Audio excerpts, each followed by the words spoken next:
বাড়িতে কেউ আছে? কে আপনি? আমি রোহন। আপনি তাহলে রোহন স্যার, ভিতরে আস। তোমার নাম সালমা তাই না? হ্যাঁ। কোন ক্লাসে পড়ো তুমি? ক্লাস 10 এ। এটাকে সালমা? এটা আমার বড় বোন। তোমাদের পরিবেশটা কত শান্ত, শহরের মতো কোলাহল নেই। শান্ত, কখনো কখনো এই নীরবতাও খুব শব্দ করে। কি বললো ঠিক বুঝতে পারলাম না। এই চম্পা, ওই ছেলেটা কে রে? সেলিম চাচাচ্ছি। সাথে বাড়ি কি করতে এসেছিল? কি করতে আসবে বাবা? ডেকেছিল মনে হয় বিরক্ত করার লেগে। আর নাম কোথায় কি না চল। ধন্যবাদ। এতে ধন্যবাদ দেওয়ার কি আছে? এটা তো আমার কর্তব্য। কিছু কিছু মানুষ তার কর্তব্যকে অনেক ভালোবাসে। ভালোবাসা এই শব্দটা আমার জীবনে মানে। এমন বলছেন কেন? কিছু কিছু কথা না বলাই ভালো।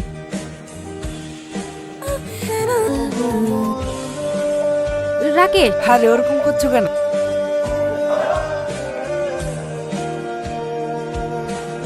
কিরে কি ভাবছি? আজকাল মাথায় শুধু একটাই মুখ ভেসে উঠ। কার প্রেমে টেমে পড়লি নাকি? আমি যে বাড়িতে টিউশন পড়াই সেই বাড়ির বড় মেয়ে সাথী। ওর মধ্যে এমন কিছু আছে যে মায়াবী, কিন্তু ওর মুখটা কষ্টে ভরা। আমি জানি না, ওকে দেখলে কেমন জানি বুকের ভেতরটা কেঁপে ওঠে। তুই সামাদা মেয়ের কথা বলছিস? হ্যাঁ, তুই ওকে চিনিস নাকি? শুধু আমি কেন, আমাদের গ্রামে সবাই ওকে চেনে। তুই জানিস নি মনে হয়, 1 বছর আগে ওর একটা ছবি ভাইরাল হয়েছিল একটা ছেলের সাথে। ওরা দুজন দুজনকে ভালোবাসতো। পরে ওই ছেলেটার সাথে সাথে খারাপ ব্যবহার করে ছবিটা ছড়িয়ে দেয় ফেসবুকে। গ্রামের লোক জানা তাই বলে ওকে লি। এইসব থেকে বলছি, ওর মতো একটা মেয়ে কতটা কষ্টে নিয়ে বেঁচে আছে। তুই কাঁদছি কেন? কারণ আমি ওকে ভালোবাসি। ওর জীবনে যদি হাসি ফিরিয়ে আনতে পারি তাহলে আমি সার্থক।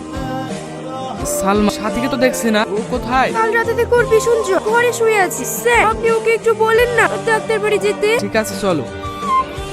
আপনি এখানে কি বললো আসতে? আমি ঠিক আছি। সেটা আমি নিজের চোখে দেখতে পাচ্ছি। আপনি আমার সাথে ডাক্তার বাড়ি চলুন। বুবু, চল না প্লিজ। ঠিক আছে। আসতে ডাক্তার বাবু। তুমি খুব ভাগ্যবতী যে এমন একটা মানুষকে পাশে পেয়েছো। বলুন স্যার। স্যার না, আমার নাম রোহন। সাথী, আমি তোমাকে ভালোবাসি, খুব ভালোবাসি। আপনি জানেন আপনি কি বলছেন? যে মেয়েকে সবাই ঘৃণা করে, যে মেয়ে এখন আর কাউকে বিশ্বাস করতে পারে, আমি সেই মেয়ে। না সাথী, আমি তেমন না। আমি তোমার দেহকে না, তোমাকে ভালোবাসি। আমি সেই সাথীকে ভালোবাসি যে এত কষ্ট পেয়েও এখনো বেঁচে আছে। চুপ করুন আপনি। আমি পারবো না আর কাউকে ভালোবাসতে। তুই পাগল হয়ে গেছিস নাকি? সারা গ্রামের মানুষ যাকে চরিত্রহীন বলে সেই মেয়েকে তুই ভালোবাসি, তোর লজ্জা করে না? ও খারাপ না। তুমি মারলেও আমি ওকে ভালোবাসবো, না মারলেও ওকে আমি ভালোবাসবো।